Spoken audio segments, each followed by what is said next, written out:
Meu nome é Adriana Marques, professora do curso de Serviço Social. Estamos aqui então para iniciar a palestra, a produção da violência nas escolas.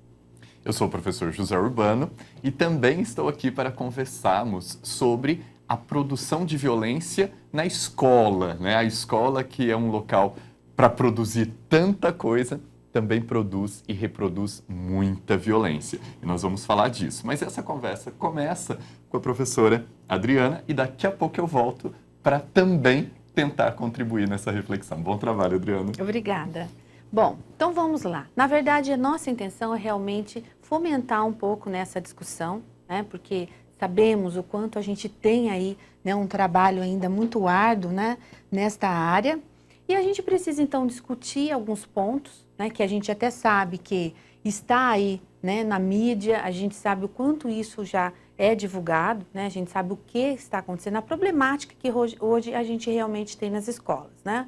Então, a gente tem um espaço de atuação que não é só, né, do serviço social, não é só do psicólogo, mas é um espaço realmente aí que tem aí vários autores, a gente pode dizer assim, que contribui realmente para que a gente possa aí dar alguns passos para melhorar, né, para ter uma mudança em relação ao que a gente tem realmente hoje na prática, né? Então é importante a gente refletir sobre a produção, né, dessa violência no contexto escolar e suas, então, possíveis soluções, né, lógico, dentro dessa atuação, como eu falei, uma atuação aí multidisciplinar. Bom, quem seria então esse público envolvido, né, dentro do contexto escolar? Será que são só realmente as pessoas que estão dentro da escola, né? Então é lógico que a gente sabe que não, a gente tem, lógico, a direção, os professores, toda a equipe operacional que estão então dentro da escola, né, que fazem então toda essa gestão. E a gente tem, por outro lado, então, as crianças, né, os adolescentes, os jovens, numa idade, todas aí dentro das suas fases, são fases realmente, né, de potencial desenvolvimento físico e comportamental. Então, isso também chega a ser pauta aí para que a gente possa pensar, né, realmente nisso. Será que nós estamos esquecendo de olhar esse lado, né, que a gente está lidando realmente com crianças, né, com jovens, adolescentes em expansão, em conhecimento. E isso tudo causa aí toda uma transformação. Será que dentro dessa relação está sendo feita essa análise? Fica aí já, né, uma relação que a gente precisa estar pontuando nas nossas análises sobre quando a gente fala de violência nas escolas. Outra, né, que a gente não pode esquecer, até porque é um foco muito grande realmente, né, para a nossa área como atuação, né, do serviço social, que são as famílias. Né? Que é uma questão social e que envolve realmente toda essa interação, né, dessas crianças, desses jovens, desses adolescentes, dentro do contexto escolar, não é? Então, quer dizer, são aí autores que realmente a gente precisa compreender melhor para poder estar realmente começando o debate sobre, né, essa violência, essa produção da violência que a gente vê que a cada dia está aumentando. Se a gente olhar as pesquisas que indicam aí que mais de 60% dos professores já tiveram, né, alguma situação realmente de violência, de atrito aí com algum aluno dentro da escola. Bom, então para isso a gente não tem como não levantar a questão social tão estudada aí pela nossa área, né, como um conjunto de desigualdades sociais. Então é lógico que a questão social ela está dentro desse cenário, né, dentro aí da escola, né, inevitável. Isso a gente não pode dizer também que é só na escola pública, isso em qualquer escola, né? Então deve ser reconhecido e assumido pela sociedade. Então a gente já pode pensar aqui que não há como a gente levantar qualquer debate sobre violência na escola se a gente não envolver quem? A sociedade. Né? Exatamente para a sociedade ser envolvida dentro dessa problemática, né? Enfrentar realmente essa situação, né? E se ter aí também toda uma forma de uma demanda política, né? De uma gestão política para o enfrentamento dessa situação. Então, são 3 situações aqui que também vale aqui a gente parar para pensar muito e analisar, né? O envolvimento da sociedade, o enfrentamento realmente, o entendimento da sociedade em relação a essa produção da violência, né? E a demanda política aqui, né, que tem que ser criada realmente para o enfrentamento dessa situação, né?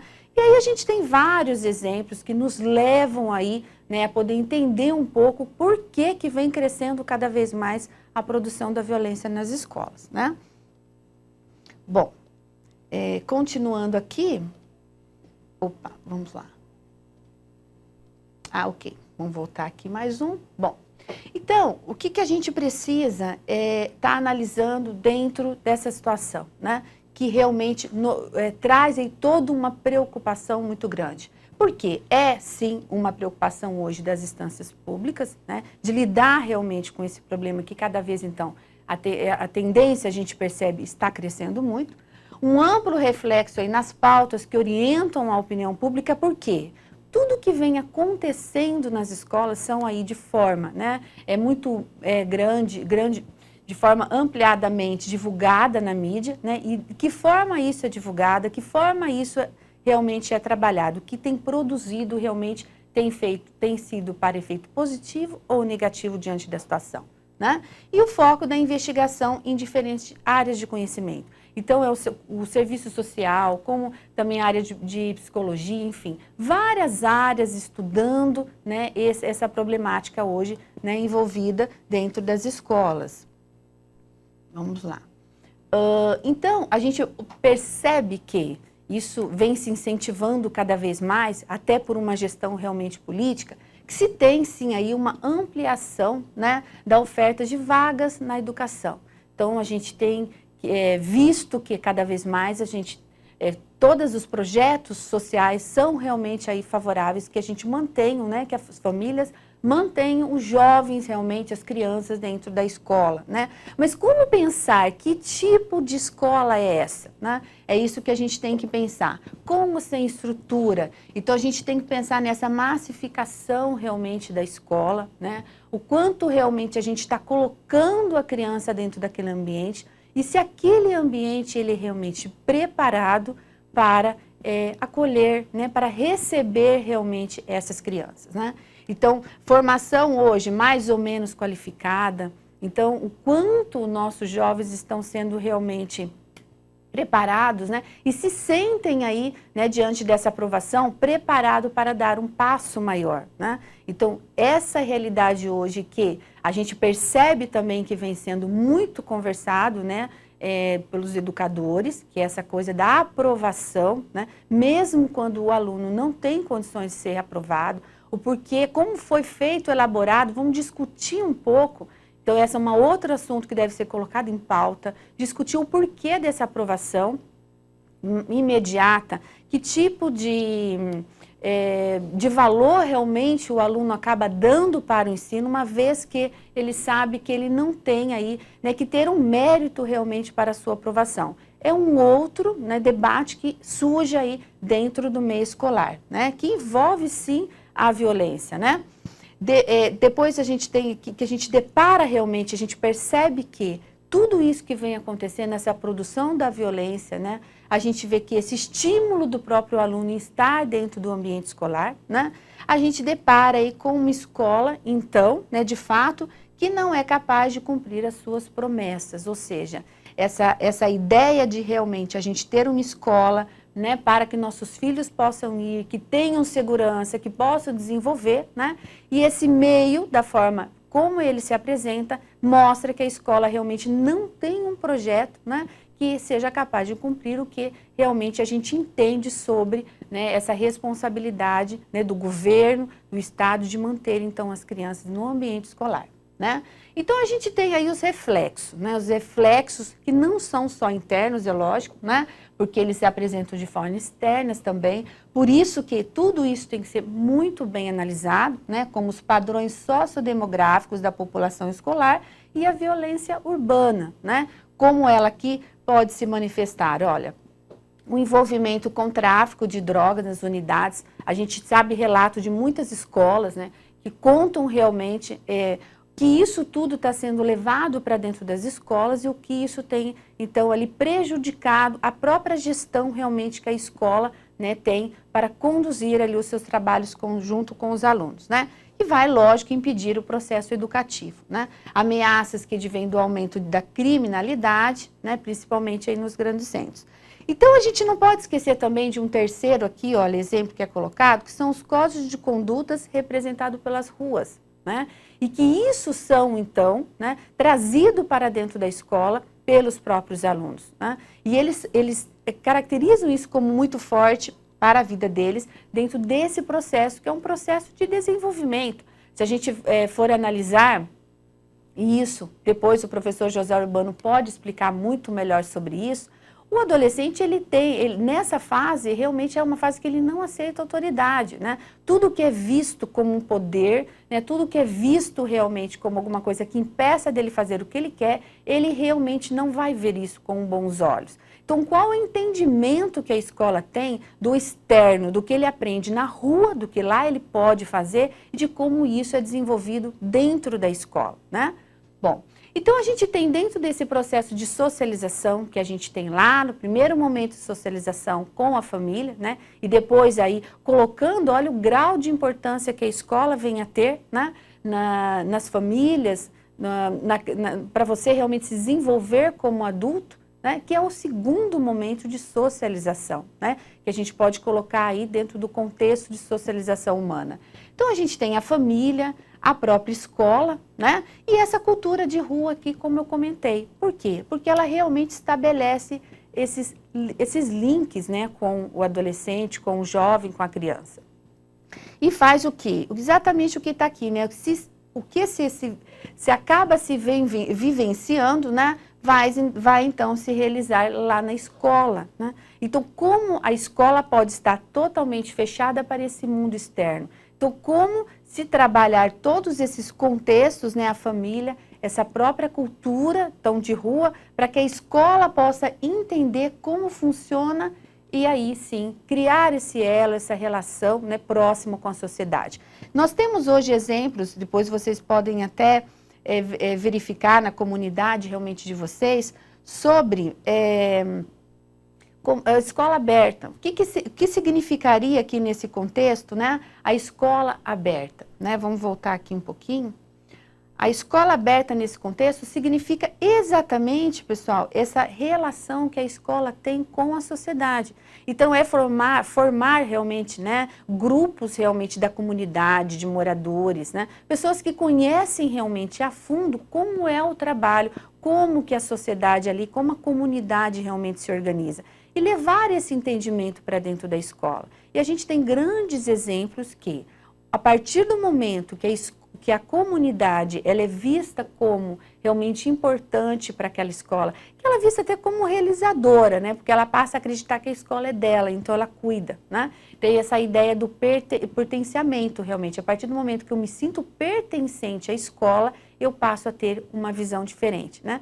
Então, todos os exemplos que a gente tem visto hoje, né, de bons exemplos aí de gestão realmente escolar, que vem aí de encontro, então, trabalhando, né, dentro da busca de diminuir cada vez mais, é lógico, a ponto de realmente a ideia é zerar, né, mas é lógico que conflitos sempre vão existir dentro da escola, trabalhando sempre com a comunidade, né? Trabalhando realmente sempre com quem realmente entende do que é produzido naquela comunidade e o que os jovens, o que os adolescentes vão levar, né, de propriedade realmente para dentro da escola. Bom, então a escola aqui, ela acaba sendo, dentro desse formato, né, que a gente percebe que está se criando, ela acaba sendo uma produtora da violência, né? Porque se reproduz, né, dentro do que o aluno já vivencia fora, também dentro da escola, né? Então, os padrões de convivência extramuros, como fala aqui, ó, marcados especialmente pelo quê? Pelo crescimento aqui, pessoal,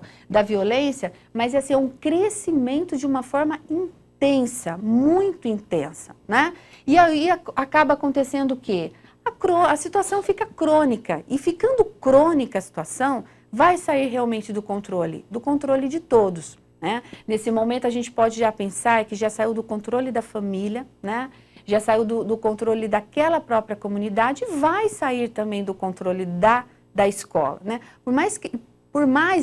Até porque a escola neste momento tem a tendência de criar padrões muito rígidos, né? Não estamos aqui falando se esses padrões são bons ou ruins. O que nós estamos falando é do entendimento desse jovem, desse adolescente, em relação a esses padrões que são criados, né? Aí o que acaba acontecendo? como eu falei, mais essa postura, né, de realmente eu não aceitar. E aí que tem todo esse choque realmente com o professor, que muitas vezes a gente precisa entender como isso também, né, é administrado, né? Porque o aluno, na maioria das vezes, ele não está fazendo isso de forma pessoal a não gostar do professor, mas é porque ele não tem o entendimento do que é aquela regra, do que é aquela norma e do poder. Ele não aceita o fato realmente de não estar realmente podendo, né, não ter aquele poder, ele não aceita poder. Então, há que ter um entendimento isso, né, da escola para que se possa trabalhar com todos os envolvidos, né? Então, fica a pergunta diante dessa situação, né? A equipe de gestão da escola está preparado para essa realidade? Essa realidade aí que a gente tem visto a cada dia mais, né? Então, primeiro, a gente pode pensar aqui em 2 cenários para tentar analisar se essas escolas realmente, como a gestão, como o apoio realmente, as pessoas que estão na gestão estão aí preparadas ou não para essa realidade. Primeiro, né, que a gente precisa entender, hoje está muito complicado, as pessoas estão um pouco perdidas em definir, né, o que se pode ser considerado violência, né? Então, precisa ser entendido isso em cada contexto escolar, o que está sendo gerado e o que realmente é violência e o que realmente é conflito. Conflito que nem todos os conflitos são ruins, né? Porque, como a gente está falando desde o início, esse processo realmente, né, de se tornar adulto gera-se conflitos e os conflitos que vão acontecer sempre até na fase adulta, né? Então, qual o entendimento de relação a você realmente trazer para a família dentro da escola e estar realmente trabalhando com a família aquela questão em relação a ser não, né, um ato de violência. Então, primeira coisa é a gente tentar analisar e descobrir aí qual a definição de violência. E o segundo, que a gente também trabalha muito no serviço social, é sempre não buscar o fator generalizador, né? Então, quer dizer, o que na verdade acontece em uma escola de uma determinada comunidade, e eu estou aqui falando, né, que sempre quando a gente debate sobre a violência nas escolas, sobre a educação, o envolvimento da comunidade, o envolvimento da sociedade é muito importante. Então, vamos pensar, a partir do momento que eu tenho uma realidade sobre aquela comunidade, eu tenho uma realidade sobre aquela escola, como eu posso trabalhar, né, a nível de generalizar, de buscar alguma outra realidade que eu possa dizer que é igual àquela, sem eu fazer esse estudo, né, sem realmente eu fazer essa análise de conjuntura daquela realidade. Então, são 2 situações aqui que a gente não pode esquecer ao ter aí a oportunidade de trabalhar com educação e trabalhar dentro realmente dessa situação. Primeiro, então, definir o que é violência, né, para que a gente possa realmente entender a complexidade de cada ação que ocorre dentro do ambiente escolar e depois não generalizar, não buscar o que está acontecendo em uma determinada comunidade, uma determinada escola e achar que todas as escolas produzem as mesmas ações de violência, né? Então, fica aí também para a gente debater, né, essas duas ideias aí que são importantes nessa análise. E aí a gente percebe, então, que há sim uma ausência de uma autoridade escolar, né? E isso é representado aí, lógico, hoje mais pela direção da escola, porque a gente sabe que é muito enxuto ainda, né? Essa equipe multidisciplinar aí que atua na escola, né? Então há sim, e a gente percebe que há uma rotatividade muito grande administrativa dentro da escola. É lógico, né? A gente percebe até pela própria violência em si, né? Então, é difícil hoje um professor conseguir trabalhar, né, dentro desse contexto de violência por muito tempo, uma direção sem, então, esse apoio da comunidade, sem ter essa visão realmente de que todos pertencem àquela situação e todos têm que andar juntos diante daquela realidade, sozinho ele não vai conseguir mudar aquela realidade, né? E diante da pressão, diante dos fatos de violência, acaba realmente desistindo, né, do projeto daquela escola. Então, a gente percebe que há, sim, uma rotatividade muito grande e, lógico, tem algumas pesquisas que indicam que a cada troca de gestão pode ou não ter uma melhoria, lógico, dependendo da visão de quem assume. Mas sempre acaba tendo uma perda, sim, né? Porque é todo um trabalho, pequeno ou não, que estava conseguindo sendo se realizar ali, ele acaba, né? E aí até retomar isso tudo demora muito. E lógico que tem outros problemas administrativos que envolve aqui, até conta mesmo do próprio acesso ao bairro, né? Própria parte salarial, tudo isso envolve do profissional conseguir realmente se manter ali dentro daquela gestão, dentro daquela posição, né? Bom, aí, deixa eu voltar mais um aqui.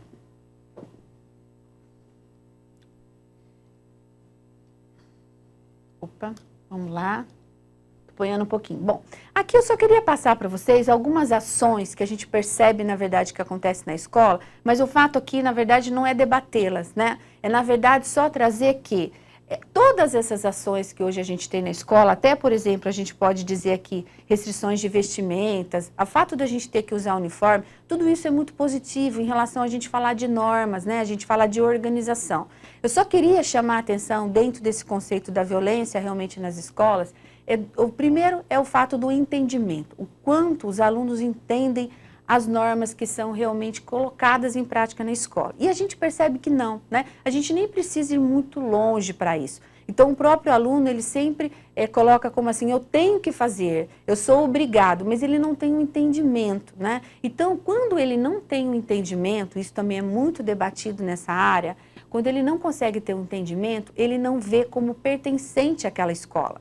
Né? A gente percebe que tudo muda quando o aluno realmente está envolvido dentro de todos os projetos que tem dentro daquela escola, né? E ele se sente realmente um pouco dele, aquele ambiente. E aí ele começa a eternizar de uma forma diferente, a ter uma aceitação de uma forma diferente de qualquer aí, né, que a gente pode colocar como uma norma que tem dentro da escola. Né? O problema está aí em como realizar essa gestão, em como trazer para, né, o aluno essa relação de norma que existe, porque vai ter que existir, né? A gente sabe disso, mas é como conduzir com o aluno que fica aqui como diferencial, né? E aí o que traz, quando realmente o aluno percebe que há uma regra, e muitas vezes essa regra ela pode até não ser muito bem ali feita a gestão, né? E acaba acontecendo o que a gente ouve muitos os adolescentes contarem, relatarem sobre isso, né? Que é esse sentimento de injustiça. Então, para um pode, para outro não, um consegue, outro não, com um jeitinho, um consegue, outro não. Então, como é isso trabalhado dentro do contexto escolar, né? E é lógico, se isso acontece, há sim, né, uma agressão, como se coloca aqui, a personalidade individual daquela criança, né? Que ele vai se perceber realmente muito distante daquela escola, sem pertencimento àquela escola, né? E também a capacidade de cada um construir uma imagem positiva de si mesmo. Então, quer dizer, são dois fatores aqui que também a gente pode contar com o professor José Urbano para nos explicar um pouco mais, que é lógico, está voltado ao comportamento, né? Mas todo o comportamento, positivo ou negativo, ele tem uma reação, né? E a gente precisa entender essa reação. E essa reação, ela não pode ser trabalhada somente por um profissional, porque há sempre um desdobramento disso, né? Que está ligado à questão realmente social. Por isso a importância desse trabalho, mais uma vez reforçando aqui, dentro do contexto escolar, como foco realmente ali, né, da convivência escolar, de tantas ações que ali acontecem, né, e que tem que ser trabalhado. Para que se fala tanto hoje, né, a gente vê tanto falar que a família tem que estar envolvido com a escola, essa família também que a gente percebe que hoje também está buscando se estruturar, né, uma família que também está perdida. Então, como a família vai chegar até a escola se nem ela realmente sabe ali, né, como fazer a sua própria gestão? Então, precisa ter, dentro do contexto escolar, esse entendimento, né, dessa mediação que a gente pode até falar aqui com a família, né, para que se possa a família ter aí, né, essa ideia realmente desse pertencimento com a escola. Então, o trabalho é muito mais amplo, né? Então, a gente precisa realmente sair de dentro da escola e buscar a comunidade, chegar até as famílias para que a gente possa ter esse retorno. Não vamos conseguir esperar que a família nos dê esse retorno sem a gente realizar, né, conseguir aí realizar, então, esse trabalho, né? Então, há sim uma grande dificuldade de entendimento, né, entre alunos e professores, exatamente porque há um desencontro de expectativa. A escola muitas vezes está buscando que a família realmente faça o papel realmente da família em relação a educar, né, e a própria escola, a gente vê muito falando isso também, né? E a própria escola também, e a própria família também. Então, como fica acaba sendo um desencontro realmente. Então, tem que se encontrarem, né? Como é muito também comentado, tem que ter um mutirão realmente, né? Para que possa ser estudado, para que possa ser investigado o que pode realmente ser melhorado, né? Em relação a isso. Então, a quebra de reciprocidade nessas relações também é evidente, né? Então, quer dizer, eu não respeito o professor não me respeita, né? Então, quer dizer, eu quero quebrar todas as normas que há dentro de uma escola, até porque eu não aceito aquilo, porque eu não entendo, porque eu não me sinto realmente pertencente àquele mundo, né? Então, aí a gente, mais uma vez, mostra que aqui a escola, então, não está sendo capaz de fundar um modelo, né? Que a escola possa ter ali um modelo de respeito mútuo, né? Dentro de um projeto que tem que ser coletivo. Então, esse projeto, para ser coletivo, ele não é só de gestores e de alunos, ele é muito mais que isso, então, né? Ficando aí a cargo de cada profissional estabelecer um modelo de relação que acha apropriado. E isso não é o que a gente percebe que está acontecendo. Cada professor tenta o seu jeito, o seu estilo realmente de lidar com os alunos, né? Então, quer dizer, não passa por esse projeto que tem que ser coletivo, dentro desse projeto realmente de mutirão, com um compromisso realmente de todos, né? E que tem que envolver dentro desse compromisso, então, a família, situações diversas, como eu falei aqui, que a gente pensa que realmente a família está passando por esse momento de estruturação. Então, não dá também para a gente ficar correndo dentro dessa teoria que a família tem que fazer, é a família que educa, né? A escola não tem esse papel de educar, não dá mais, né? Porque a gente vê que a gente está trazendo esse contexto e não está colaborando em nada, né? Então, quer dizer, a escola tem que sair, sim, de dentro da escola, passar os muros das escolas, conhecer realmente a comunidade, conhecer a família desses alunos, né? Então, a violência se produz e se reproduz na escola, né? Fica ali velada aquele mundo, né? E onde a gente vê que realmente tem que, como se tivesse realmente que quebrar. Tem projetos que eu vi isso na internet realmente de escolas, que antes a escola ficava fechada e hoje não, hoje ela fica aberta, como esse projeto de escola aberta. Não há mais a necessidade de realmente se ter um policial, de se trancar um portão da escola. Mas é por quê? Isso tudo por esse reflexo. A comunidade e as famílias estão dentro da escola, mas porque a escola buscou que as famílias e a comunidade estivessem ali dentro, né? Elas não vão entrarem como se fosse assim, elas não vão entrarem se elas não forem convidadas, né? Então, esse diagnóstico da realidade para encaminhamento correto, a gente só vai ter esse diagnóstico se a gente realmente sair de dentro da escola e conhecer realmente essas famílias, né? E profissionais, então, com suporte para fazer essa mediação, né? Essa mediação entre quê? Essa mediação entre as famílias, a comunidade, os professores, né? A escola em si. Né? Então, como unir todas essas forças? Só um trabalho realmente de mediação. E desse trabalho a gente realmente vai poder conhecer como tudo isso acontece, né?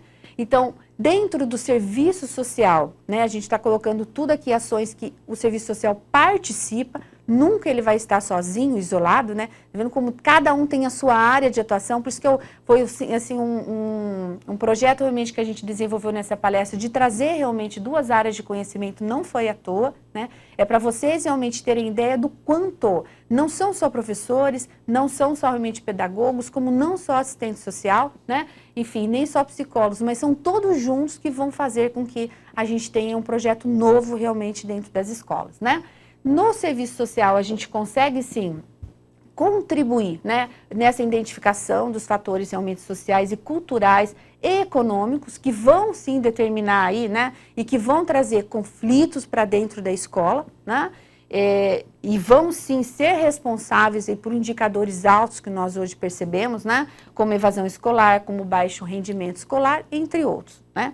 E precisamos, então, para isso, né, essa ação aí que seja realmente coletiva, né, que seja multidisciplinar para que ela seja positiva, porque também não adianta nada, né, isso o projeto que a gente tem, né, que traz aí assistente social para dentro da escola, a gente percebe dentro desse projeto, para quem já deu uma lida, ele mostra isso, não adianta nada a assistente social estar lá dentro da escola, ela conhecer essa realidade e depois ela não ter como trabalhar, né, então quer dizer, precisa ter todos os envolvidos, principalmente a comunidade e principalmente a gente ter mecanismo depois para o direcionamento dessa problemática.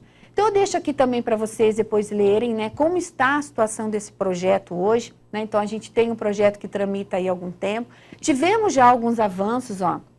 O que esse projeto traz, né? Então, ele traz sobre a prestação de serviço de psicologia e serviço social nas escolas públicas, né, de educação básica. Então, fala aqui, olha, o andamento, né, ele já teve, olha só, já foi aprovado na Comissão de Educação, né, e de Assuntos Sociais, e foi aprovado também no CAS em abril de 2009. Então, ele está caminhando, né? E foi aprovado também com emendas no Senado. Então, como ele está hoje? Por que a gente está ansiosamente aguardando aí, né, para ver se anda mais um pouquinho e a gente consegue finalizar isso, né? O que a gente tem aqui, né, desse histórico todo, é que até agora foi muito positivo. A gente teve aí aprovações importantes, né? Mas ele, então, foi solicitado audiência pública com participação do Cefes em 2012, olha, e aguarda, e essa audiência pública também já aconteceu, né, em 2012, e aguarda a apresentação do parecer da relatora para a posterior votação, então, né, na Comissão de Educação e Cultura. Então, nós estamos parados aqui, aguardando realmente esse parecer, né? Então, quer dizer, são realmente situações aí que a gente vivencia e que a gente sabe que muito, né, todos os profissionais, todas as áreas têm para contribuir, né? Por isso que a gente está aqui hoje também com o psicólogo para ajudar a gente nesse debate. Então, eu convido novamente o professor José Urbano para falar um pouco com vocês. Estou te ouvindo aqui, Adriana, e penso que realmente não pode ser diferente, né? Esse olhar multidisciplinar tem que acontecer, porque são profissionais do serviço social, da psicologia, pedagogos, antropólogos, enfim, né? Muitas áreas têm que juntos pensar, né, na busca aí de soluções para essa questão tão importante. Seja bem-vindo, então. Aqui. Obrigado, Adriana. Então, vou tentar aqui contribuir um pouquinho também com essa nossa conversa. Tem as referências aqui que a professora Adriana colocou, tá? E isso é bem importante, porque nós estamos aqui puxando um fiozinho de um novelo gigante, cheio de nós. Então, é óbvio que nós não... Eu adoraria trazer respostas aqui, acredito que a professora Adriana também, mas não é tão simples assim. Então, nós vamos começar aqui algumas reflexões sobre, né? E eu te convido para buscar nessas obras e em mais algumas, que daqui a pouco eu apresento também, uma reflexão. A ideia é essa: se quando terminar essa conversa, você tiver com uma pulguinha aqui atrás da orelha, sabe, quando você fica pensando sobre aquilo, aí a nossa conversa foi boa. Eu vou tentar trazer aqui uma contribuição da psicologia. Psique, né? Alma, logia, estudo. Vamos estudar a alma humana. Ai, mas a alma produz violência? Produz. Acredite, segundo a psicologia, sim. A psicologia, ela pode ser estudada a partir de várias abordagens. Então, eu podia aqui trazer um olhar behaviorista, gestaltista, humanista, mas eu puxei um fiozinho de uma abordagem muito importante que revolucionou o nosso olhar sobre o ser humano, que é a psicanálise. Quando eu falo de psicanálise, eu estou falando de uma teoria construída por um senhor chamado Sigmund Freud, lá no início do século passado, que passou uma rasteira no ego do ser humano, assim como Darwin o fez lá atrás com a teoria da evolução, né? E o Freud passa essa rasteira falando, olha, nem nós somos responsáveis, conscientes pelo nosso próprio comportamento. Há algo em mim que nem eu domino, chamado inconsciente. Nós vamos começar essa nossa conversa a partir desse tão importante conceito psicanalítico que é o inconsciente. Se fosse preciso resumir toda a teoria psicanalítica numa única palavra, sem dúvida nenhuma, essa palavra seria inconsciente. O que eu quero dizer com inconsciente?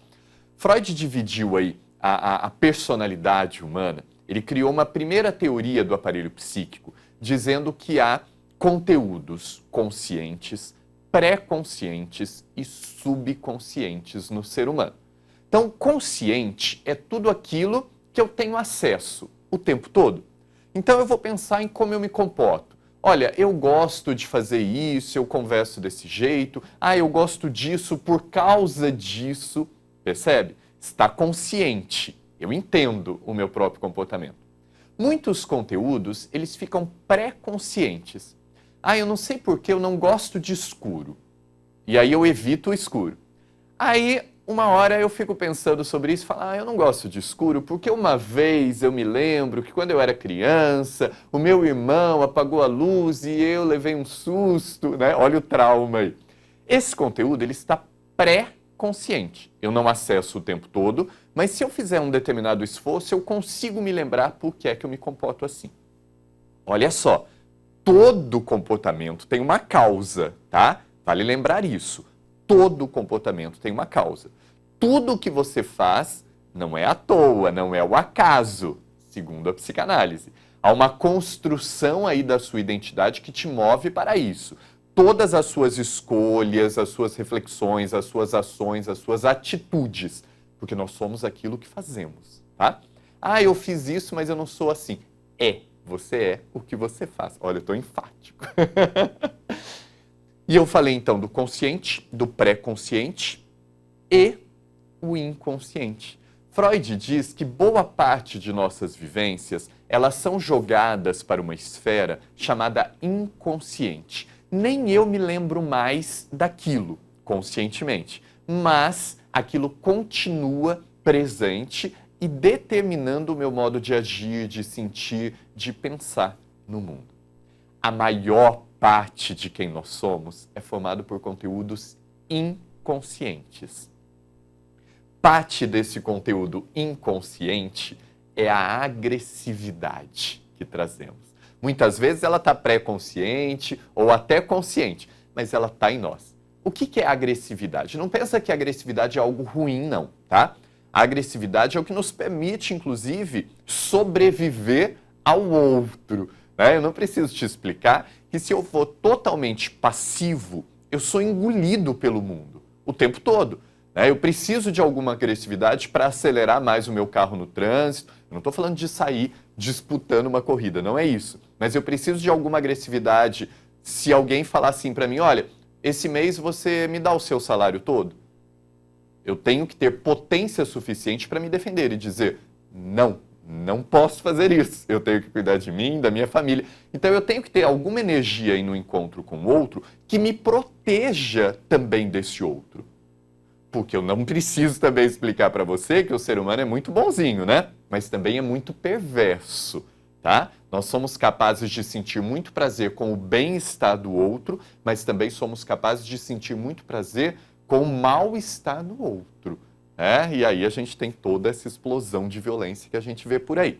Bom, a cultura em que vivemos inseridos, porque somos seres culturais, guardem isso também, tá? O ser humano é um animal cultural.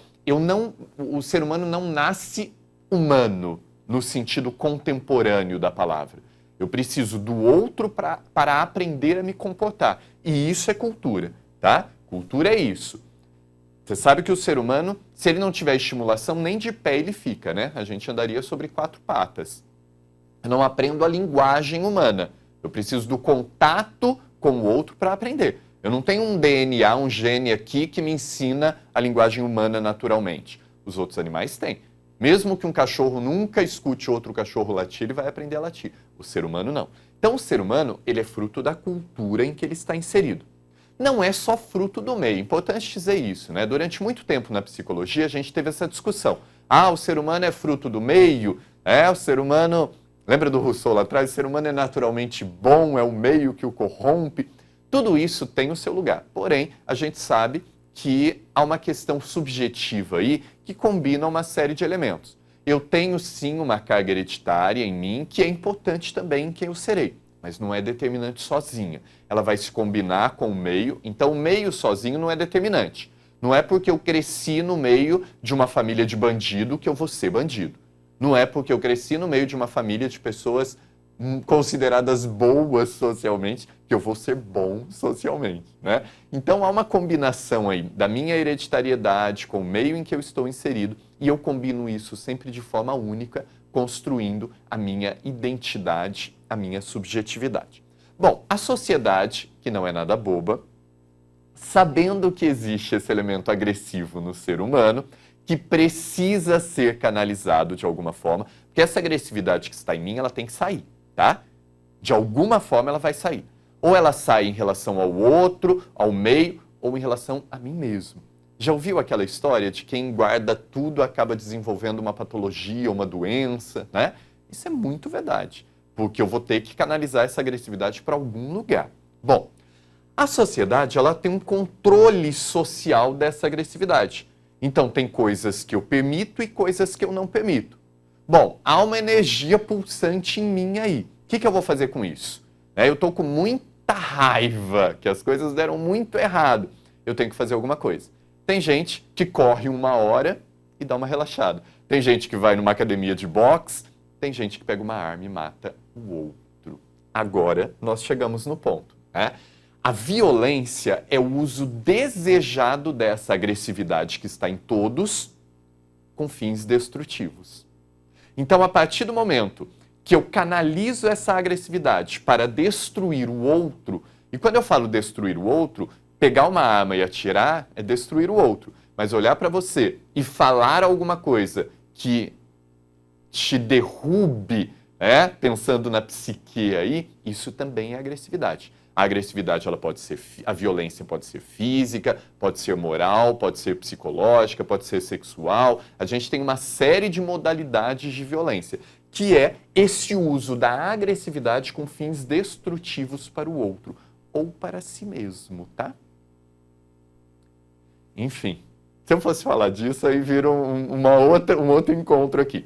Bom, essa transformação de agressividade em violência pode ser voluntária, quer dizer, intencional, racional, premeditado e com o objetivo adequado da agressividade, consciente.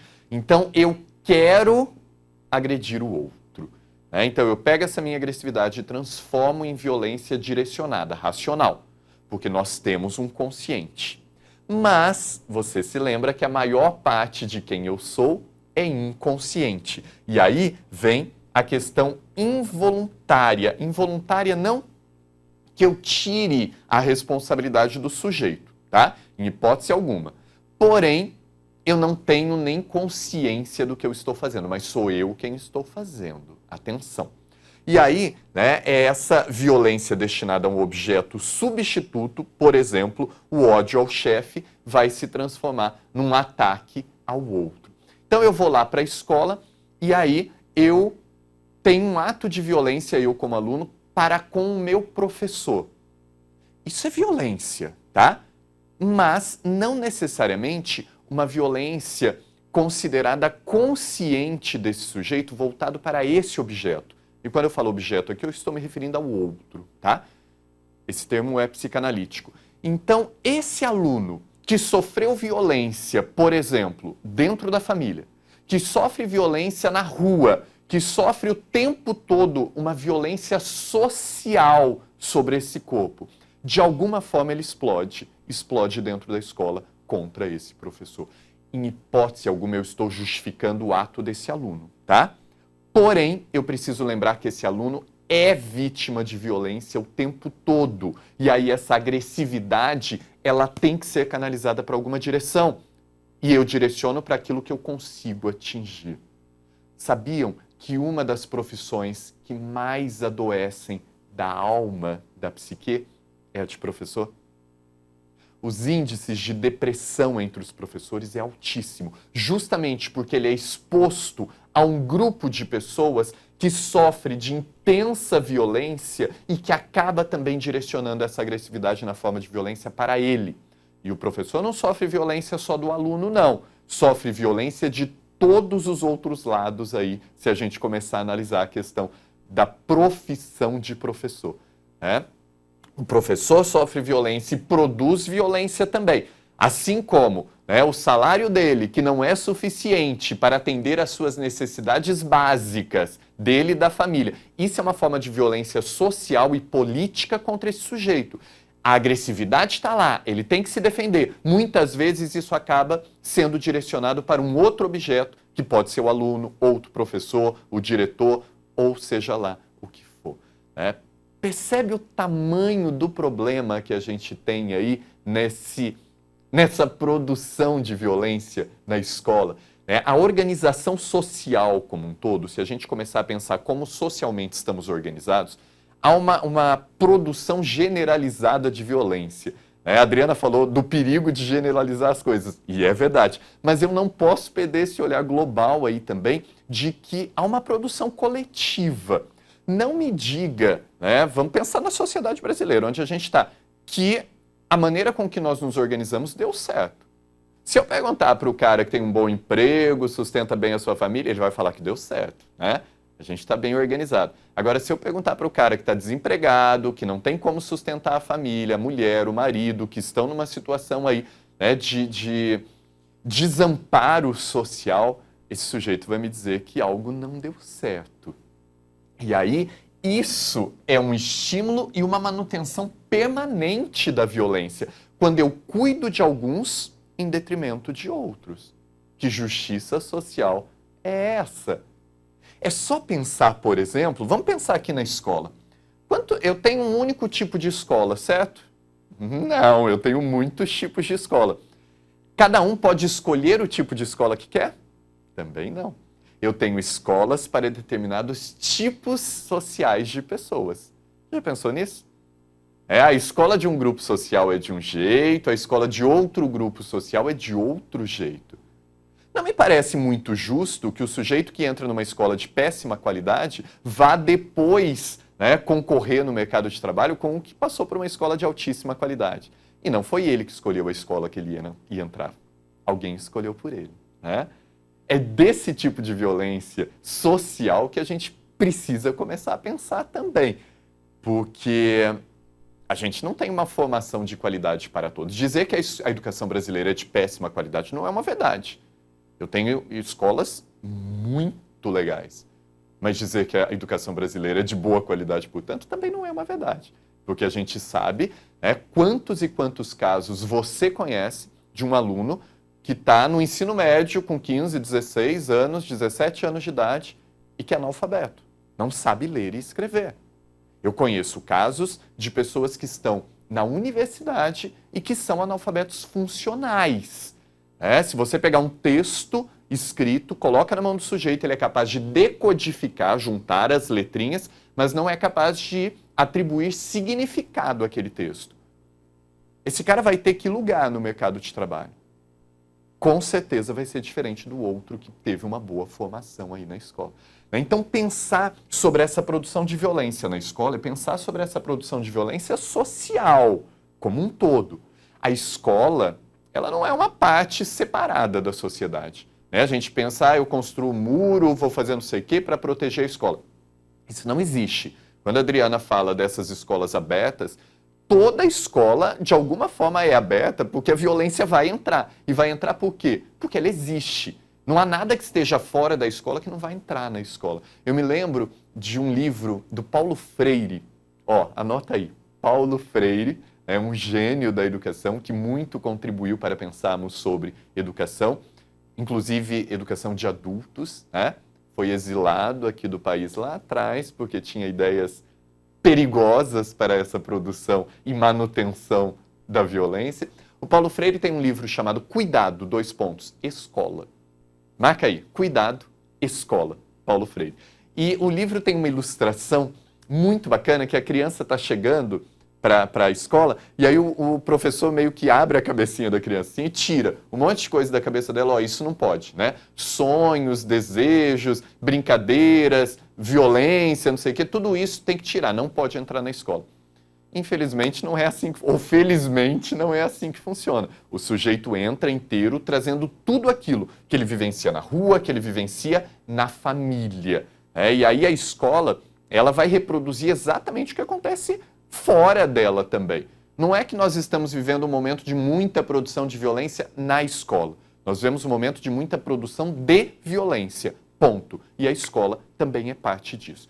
Importante dizer, não é uma novidade na história do ser humano a violência não, tá?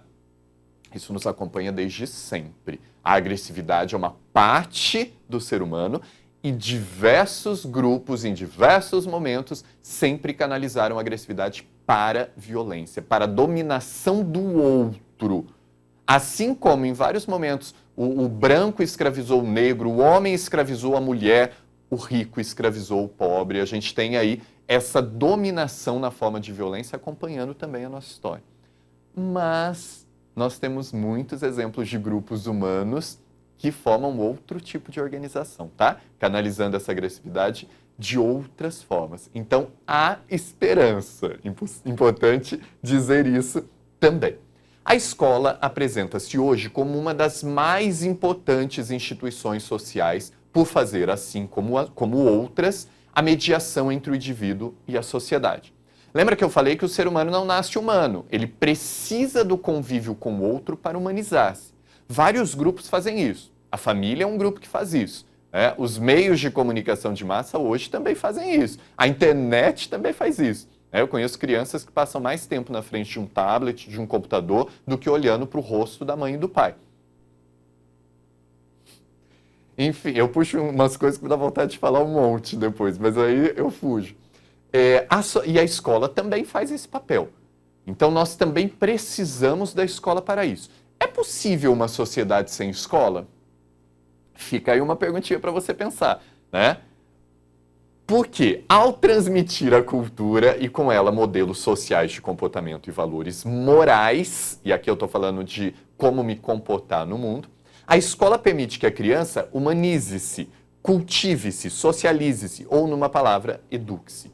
Então, o tempo todo, a escola, sim, educa o sujeito. O tempo todo.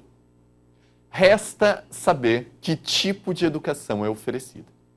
Pensa no seguinte, olha, imagina uma escola que os pais não querem que seja trabalhado sexualidade. Sexualidade, assim como a agressividade, faz parte do ser humano, tá? Somos seres sexuais. E aí, não pode falar de sexualidade. Tá bom. Apesar que esse tema é tema transversal, tá lá, né, em todos os documentos oficiais do MEC, as escolas precisam trabalhar a sexualidade. Mas eu conheço escolas que vivem esse dilema. E aí não se fala sobre esse assunto. Bom, quer dizer que não estamos educando a sexualidade do sujeito, certo? Errado. Estamos sim. Quando eu me calo sobre algo, eu já estou aí ensinando esse sujeito que, olha, sexualidade é algo que não deve ser falado, não deve ser vivido, é algo... Enfim, o não falar sobre já é uma forma de educar esse sujeito, né? Lembrando que as crianças aprendem o tempo todo e elas aprendem com o modelo e não com o discurso.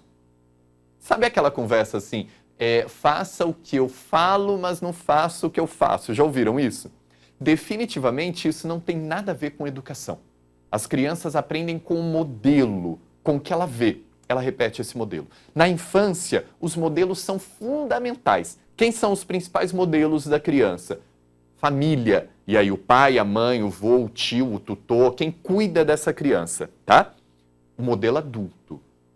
O professor. Professor de educação infantil tem que ser valorizado ao extremo, porque ele é um modelo de conduta para essa criança. Você pode nem lembrar, hoje você é adulto, mas eu tenho certeza que se a gente for examinar de perto o teu comportamento, a gente vai encontrar muita coisa. E quando eu falo de comportamento, eu estou falando de valores, eu estou falando de moral, que você aprendeu com o seu professor lá da educação infantil. Está inconsciente, mas você aprendeu. A criança cresce um pouco mais e aí ela vai contestar essas figuras de autoridade. A Adriana falou do adolescente, isso é uma verdade. Aí o pai, a mãe, o tutor, quem cuida dessa criança, o professor, ele vai ter que ser contestado. Nesse momento, quem são os modelos que ela realmente vai eleger aí para modelos de conduta? Os colegas, o grupo.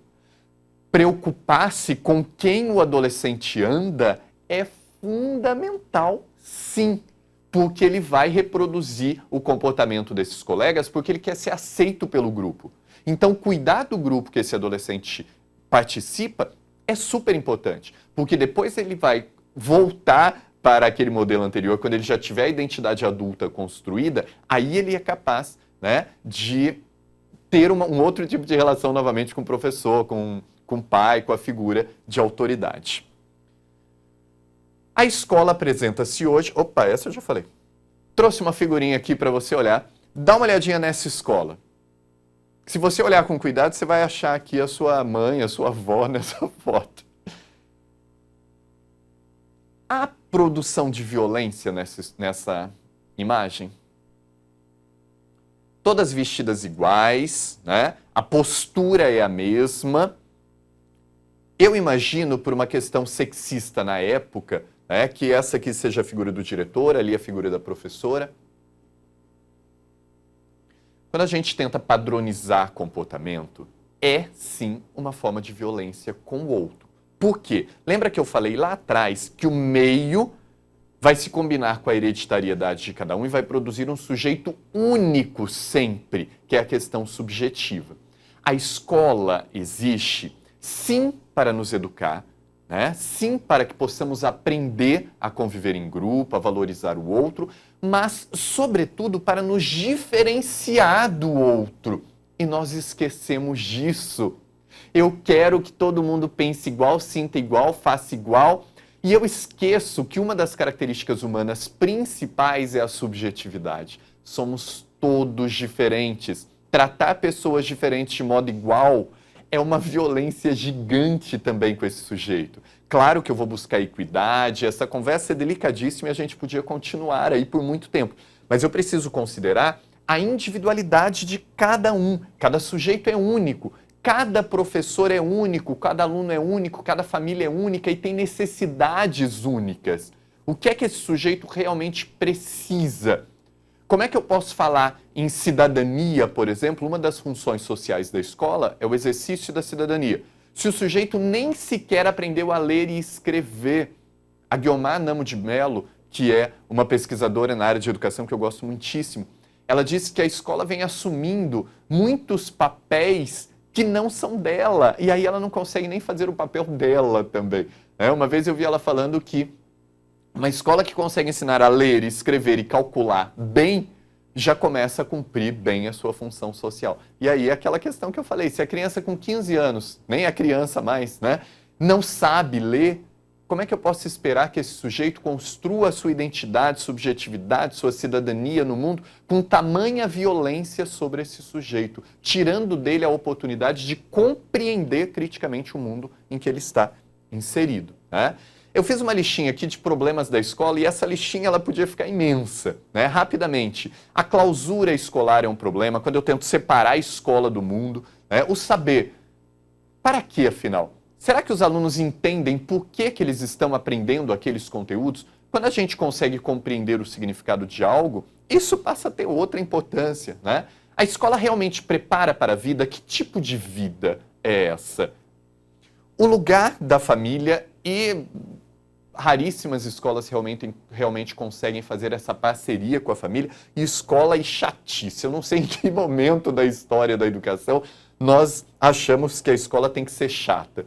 Imagina você, adulto, passar 4 horas sentado ouvindo uma pessoa falar. Você consegue? É difícil, né? Agora imagina uma criança. É uma violência gigante com essa criança que tem toda aquela agressividade, aquela sexualidade, aquela pulsão de vida gritando nela, achar que ela vai ficar 4 horas sentada. Ela até fica, mas é uma violência gigante com o desenvolvimento infantil. E seria muito perverso apontar problemas e não tentar pensar saídas. Articular a escola com a vida real dessas crianças. Questionar sempre o sentido de verdade única. Eu penso algo, mas outra pessoa pode pensar diferente. Vamos discutir, vamos pensar sobre. Valorizar as formas de saber dos excluídos. Eu tenho que partir do que o sujeito conhece, vive, do que é importante para ele. Mas eu não fico nisso, eu tenho que ir além e apresentar um mundo que ele não conhece, porque aí eu dou oportunidade de crescimento. Repensar modelos de conduta. Se eu sei que aquilo não dá certo, chega de fazer aquilo, vamos tentar produzir uma outra escola. Resolver problemas reais e pensar sempre, escolas para quê? Eu acho que isso é fundamental. Cada dia, se você é um profissional da educação, lembra dessa questãozinha. Para que serve a escola mesmo? A escola, como uma instituição social, estabelece um vínculo ambíguo com a sociedade. É parte dela e, por isso, trabalha para ela, formando os indivíduos necessários à sua manutenção. A escola trabalha para a sociedade, para manter as coisas como estão. E, ao mesmo tempo, é tarefa da escola zelar pelo desenvolvimento da sociedade e, para isso, precisa criar indivíduos capazes de produzir riquezas, criar, inventar, inovar. Olha que papel complexo da escola, né? E aí a gente tem muitos tipos de violência sendo produzidas aí entre professor-aluno, aluno-aluna, aluno e professor, né? Mas a violência política de maneira geral. Política, no sentido de organização social. Como as coisas estão organizadas, me parece que de maneira não só agressiva, mas violenta com o ser humano. A escola participa desse jogo perverso social, mas as transformações sociais ocorrem de forma mais ampla, abrangendo outras instituições, como família, meios de comunicação, o Congresso Nacional, as leis, enfim. Para fechar, nós pedimos com insistência, não digam nunca, isso é natural diante dos acontecimentos de cada dia. Numa época em que reina a confusão, em que corre o sangue, em que se ordena a desordem, em que o arbitrário tem força de lei, em que a humanidade se desumaniza. Não digam nunca, isso é natural. Bertolt Brecht. Então, não é que é natural e tem que ser assim. Pode ser diferente. Eu tenho mais 2 obras aqui, convido a Adriana para a gente encerrar junto. Quer saber um pouco mais sobre isso? Obras completas do Freud para pensar um pouco sobre a construção humana. E a Bock, Furtado e Teixeira, Psicologias. Tem um capítulo sobre violência, sobre escola, sobre família. É bem legal.